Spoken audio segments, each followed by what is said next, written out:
দুই অঙ্গে একত্রে মিশে নদিয়ায় শ্রীধাম নবদ্বীপে অবতীর্ণ হয়েছেন। শাস্ত্র প্রমাণ করলেন রাধা কৃষ্ণ এক আত্মা, দুই দেহধরী, অন্যান্য বিলাস রস আস্বাদন করি।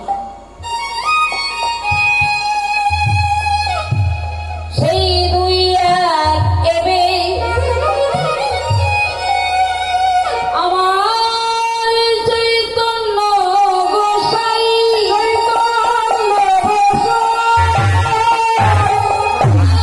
আমি আশা দিতে দোহে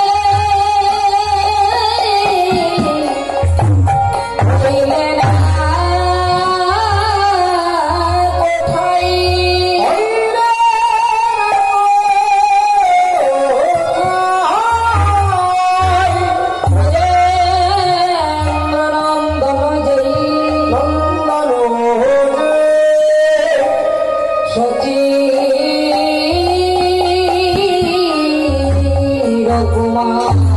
সচির